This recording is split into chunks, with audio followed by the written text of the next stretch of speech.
오늘은 2024년도 우리 제2회 추경예산 편성에 대해서 오늘 여러분들께 말씀드리고자 합니다. 우리 시는 이번에 555억 원 규모의 제2회 추가 예산을 편성하고 지난 16일 금요일날 의회에 제출했습니다. 이번 추경안은 잘 아시다시피 어려운 여건 속입니다만 9월 10일부터 우리가 실시 예정으로 있는 대중교통 중심의 도시기반을 마련하고요. 청년과 취약계층을 지원하면서 지역경제, 문화 활성화에 필요한 사업들을 반영했다는 말씀을 드립니다. 시의회에서 원안대로 통과되면 올해 총 예산은 지정예산 2조 44억 원을 포함해서 2조 599억 원이 됩니다. 이 액수는 지난 연도 최종 예산인 2조 2,640원과 비교하면 약 9%가 감소한 규모입니다. 이번 추경 예산안의 주요 세입원은 지방소비세 납입 관리자 이자 수입 증대분, 그리고 기타 세외 수입 합해서 158억 원, 지방교부세 64억 원, 국고보조금 49억 원, 통합재정 안정화기금 예수원 20억 원 등 총 555억 원이 되겠습니다. 추경안의 구체적인 편성 방안에 대해 말씀드리겠습니다. 첫 번째, 대중교통 중심 도시 지역경제 활성화 기반을 마련하는 것입니다. 대중교통 이용 활성화를 위해 월 정액권 이응패스라고 잘 알고 계시겠습니다만 이응패스 사업에 14억 5천만 원이고요. K패스 환급 지원 사업에 5억 원을 반영하고 정기 저상버스 구매 28억 원, 그리고 버스 운행 손실에 대한 재정 보조 29억 원을 반영해서 교통 인프라를 확대 지원할 계획입니다. 또 기업 경제 활성화를 위해서 지역화폐 여민절입니다만 캐시백 지원에 11억 원, 그리고 민관 협력 배달의 홍보에 4,400만 원을 지원하고요.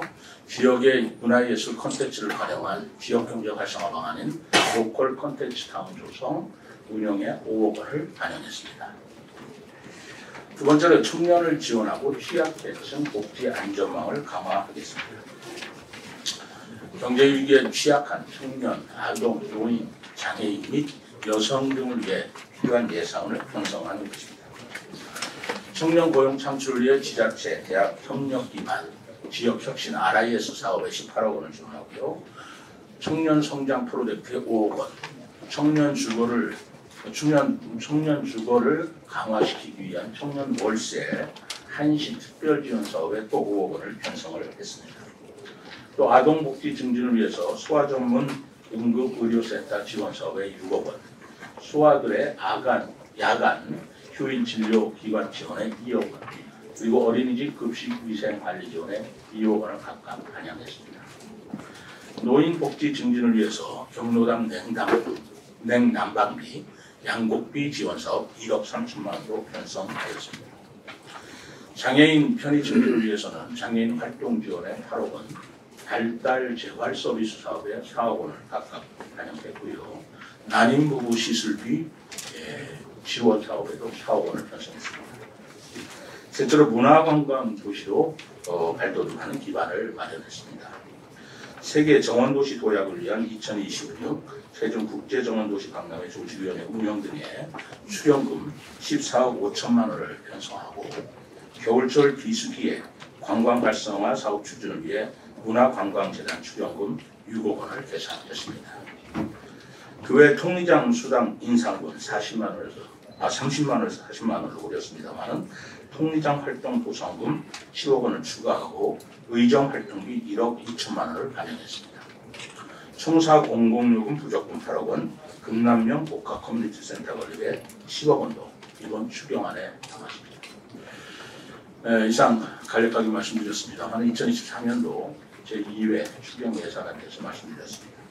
근본 추경 예산안은 시의회의 상임위원회별 예비심사, 예결 특위, 그리고 본심사를 거쳐서 9월 9일 본회의에서 최종 확정될 예정으로 있습니다. 대내외적으로 경제적으로 대단히 어려운 시기입니다. 그렇지만 시의회와 우리 협력해서 우리가 더 나은 세종시를 만들어 나가는데 힘쓰겠다는 말씀을 드립니다. 우선 이응 패스에 대해서는 그런 기술적인 문제들이 있는 걸로 저도 보고를 받고 있고요. 특히 이제 정책을 하다 보면 음과 양이 있게 마련인데 저는 늘 강조드렸습니다만 이응 패스는 첫째가 교통 문제 해결이라는 그런 것에 주안점을 두었다. 그런데 예를 들어서 여기서 이응 패스를 타고 대전을 갔다.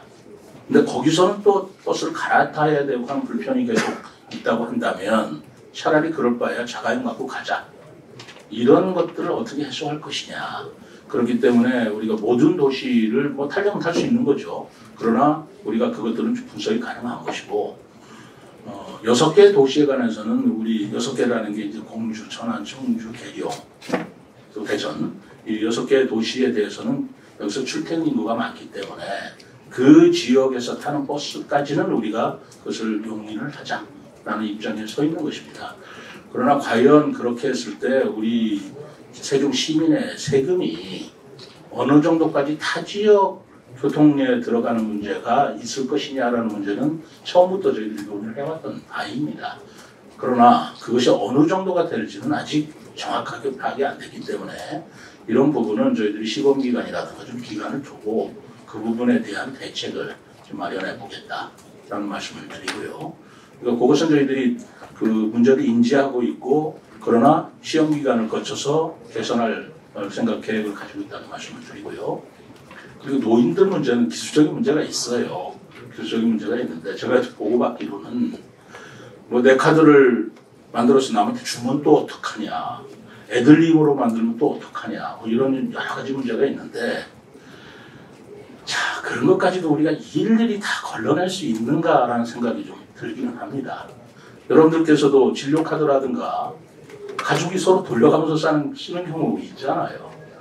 그것은 우리 시민들이라든가 그 카드를 가진 분들의 어떤 뭐 의식이라든가 뭐 도덕의 그것을 우리가 좀 기대해야지 그런 것까지도 전부 다 간섭을 해서 아들 거냐 딸 거냐 자기 거냐 이런 것들을 가려가면서 하기까지는 좀 한계가 있다. 그것은 시민들이 좀 양심적으로 해주셔야 될 그런 문제가 있다. 그러나 그게 도를 넘는 불법이다. 도를 넘는 비상식적이다. 라고 하는 것은 저희들이 아까 말씀드린 대로 좀 지켜보면서 걸러낼 생각을 가지고 있다. 라는 말씀을 드리겠습니다. 우리 김수국장께서 말씀하신 여러 가지 사항을 지금 다 일일이 체크하고 있다는 말씀을 드리겠습니다. 20번만. 이 산림환경연구소 문제인데요. 여기가 충남도가 소유하고 있잖아요. 충남도는 소유권이 있지 행정구역은 세종시 때문에 그 문제는 알 거예요. 인허권은 저희들이 가지고 있습니다. 그러다 보니까 두 기관이 이게 참 모순이에요. 이건 애초부터 좀 뭔가 잘못된 겁니다.